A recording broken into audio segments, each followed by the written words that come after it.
Je vous exhorte, moi le prisonnier dans le Seigneur, à marcher d'une manière digne de la vocation qui vous a été adressée, en toute humilité et douceur, avec patience, vous supportant les uns les autres avec charité, vous efforçant de conserver l'unité de l'esprit par le lien de la paix.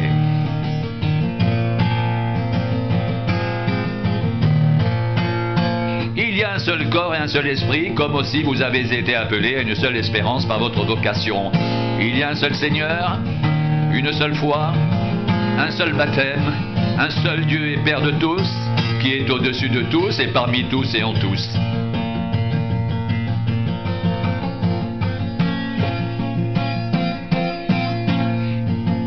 Mais à chacun de nous, la grâce a été donnée selon la mesure du don de Christ. C'est pourquoi il est dit, étant monté en haut, il a amené des captifs, il a fait des dons aux hommes. Or, que signifie il est monté? Sinon qu'il est aussi descendu dans les régions inférieures de la terre. Celui qui est descendu, c'est le même qui est monté au-dessus de tous les cieux, afin de remplir toutes choses. Et il a donné les uns comme apôtres, les autres comme prophètes, les autres comme évangélistes, les autres comme pasteurs et docteurs, pour le perfectionnement des saints, en vue de l'œuvre du ministère et de l'édification du corps de Christ, jusqu'à ce que nous soyons tous parvenus à l'unité de la foi et de la connaissance du Fils de Dieu, à l'état d'homme fait, à la mesure de la stature parfaite de Christ.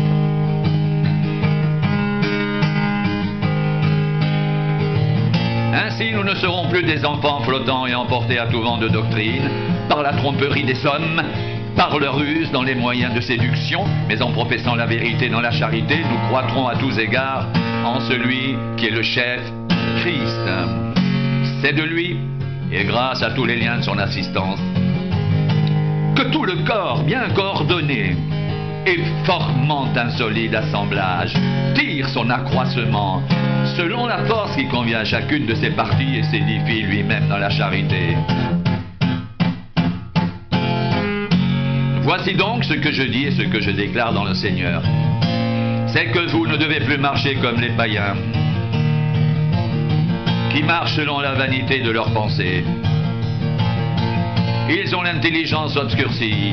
Ils sont étrangers à la vie de Dieu à cause de l'ignorance qui est en eux, à cause de l'endurcissement de leur cœur. Ayant perdu tout sentiment, ils se sont livrés à la dissolution pour commettre toute espèce d'impureté jointe à la cupidité.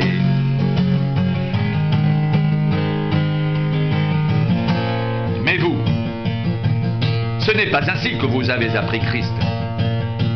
Si du moins vous l'avez entendu, et si conformément à la vérité qui est en Jésus, c'est en lui que vous avez été instruits à vous dépouiller eu égard à votre vie passée, du vieil homme qui se corrompt par les convoitises trompeuses, à être renouvelé dans l'esprit de votre intelligence, et à revêtir l'homme nouveau, créé selon Dieu dans une justice et une sainteté que produit la vérité.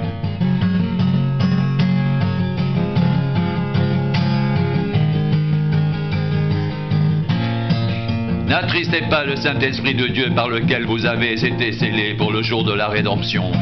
Que toute amertume, toute animosité, toute colère, toute clameur, toute calomnie et toute espèce de méchanceté disparaissent du milieu de vous. Soyez bons les uns envers les autres, compatissants, vous pardonnant réciproquement comme Dieu vous a pardonné en Christ. Devenez donc les imitateurs de Dieu comme des enfants bien-aimés et marchez dans la charité à l'exemple de Christ qui nous a aimés et qui s'est livré lui-même à Dieu pour nous, comme une offrande et un sacrifice de bonne odeur.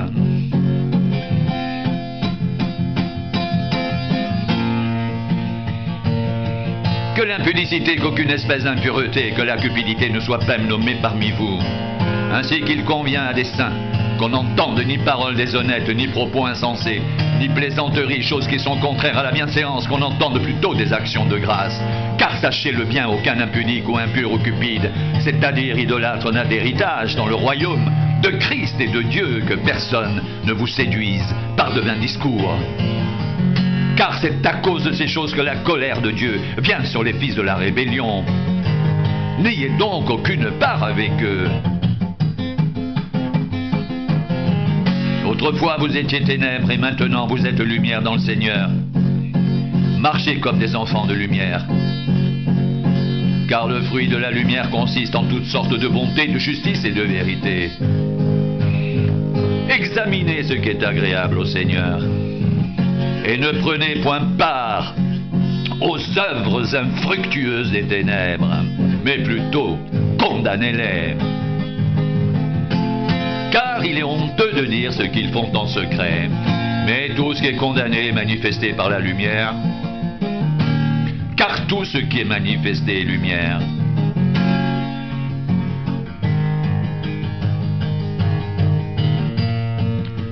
C'est pour cela qu'il est dit: réveille-toi, toi qui dors, relève-toi d'entre les morts, et Christ t'éclairera. Prenez donc garde de vous conduire avec circonspection, non comme des insensés, mais comme des sages. Rachetez le temps, car les jours sont mauvais.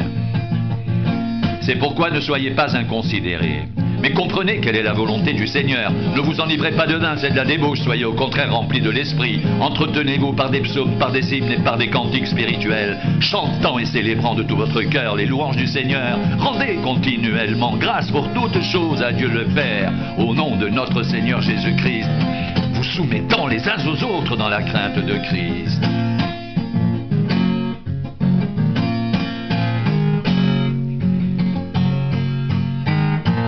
Il a donné les uns comme apôtres, les autres comme prophètes, les autres comme évangélistes, les autres comme pasteurs et docteurs, pour le perfectionnement des saints en vue de l'œuvre du ministère et de l'édification du corps de Christ, jusqu'à ce que nous soyons tous parvenus à l'unité de la foi et de la connaissance du Fils de Dieu, à l'état d'homme fait à la mesure de la stature parfaite de Christ. Ainsi, nous ne serons plus des enfants flottants et emportés à tout vent de doctrine par la tromperie des hommes, par leur ruse dans les moyens de séduction, mais en professant la vérité dans la charité, nous croîtrons à tous égards en celui qui est le chef Christ.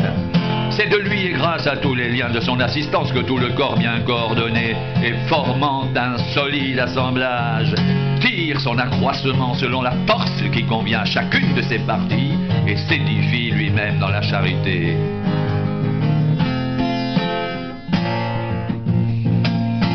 Voici donc ce que je dis et ce que je déclare dans le Seigneur. C'est que vous ne devez plus marcher comme les païens qui marchent selon la vanité de leurs pensées. Ils ont l'intelligence obscurcie, ils sont étrangers à la vie de Dieu, à cause de l'ignorance qui est en eux, à cause de l'endurcissement de leur cœur. Ayant perdu tout sentiment, ils se sont livrés à la dissolution pour commettre toute espèce d'impureté, jointe à la cupidité.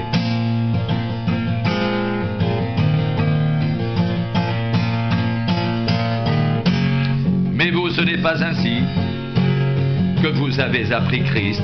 Si du moins vous l'avez entendu et si conformément à la vérité qui est en Jésus, c'est en lui que vous avez été instruits à vous dépouiller eu égard à votre vie passée du vieil homme qui se corrompt par les convoitises trompeuses, à être renouvelé dans l'esprit de votre intelligence et à revêtir l'homme nouveau, créé selon Dieu dans une justice et une sainteté que produit la vérité.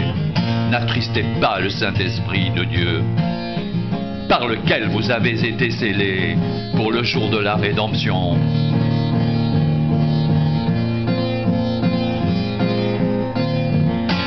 Que toute amertume, toute animosité, toute colère, toute clameur, toute calomnie et toute espèce de méchanceté disparaissent du milieu de vous. Soyez bons les uns envers les autres, compatissants, vous pardonnant réciproquement comme Dieu vous a pardonné en Christ.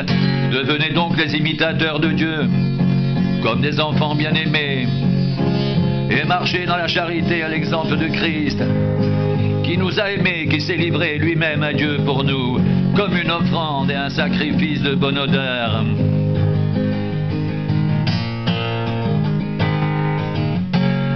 Que l'impudicité, qu'aucune espèce d'impureté, que la cupidité ne soit pas même nommée parmi vous, ainsi qu'il convient à des saints. Qu'on n'entende ni paroles déshonnêtes, ni propos insensés, ni plaisanteries, choses qui sont contraires à la bienséance. Qu'on entende plutôt des actions de grâce, car sachez-le bien, aucun impudique ou impur ou cupide, c'est-à-dire idolâtre, n'a d'héritage dans le royaume de Christ et de Dieu. Que personne ne vous séduise par de vains discours, car c'est à cause de ces choses que la colère de Dieu vient sur les fils de la rébellion. N'ayez donc aucune part avec eux.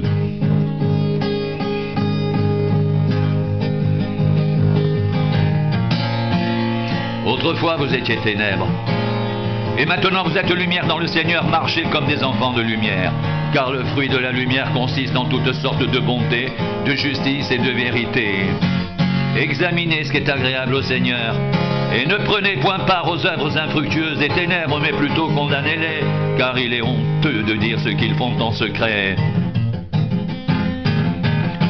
Mais tout ce qui est condamné est manifesté par la lumière. Car tout ce qui est manifesté est lumière.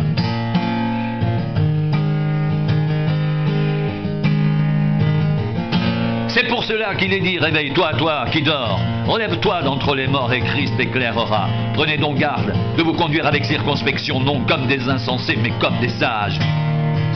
Rachetez le temps, car les jours sont mauvais. C'est pourquoi ne soyez pas inconsidérés, mais comprenez quelle est la volonté du Seigneur. Ne vous enivrez pas de vin, c'est de la débauche. Soyez au contraire remplis de l'esprit, entretenez-vous par des psaumes, par des hymnes et par des cantiques spirituels, chantant et célébrant de tout votre cœur les louanges du Seigneur.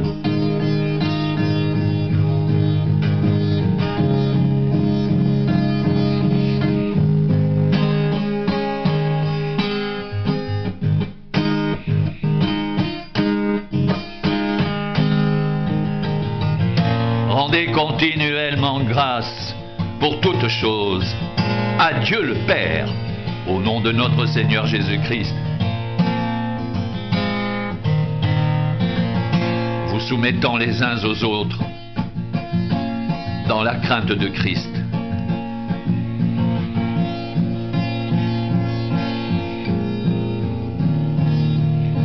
Rendez continuellement grâce pour toutes choses à Dieu le Père,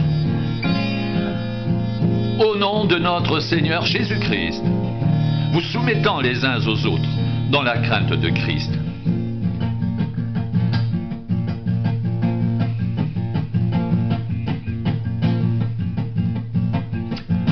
Vous ne devez plus marcher comme les païens qui marchent selon la vanité de leurs pensées.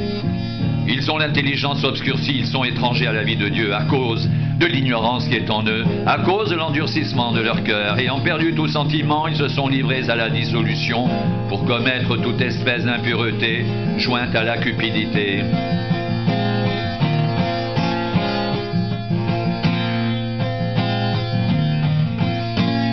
Vous, ce n'est pas ainsi que vous avez appris Christ.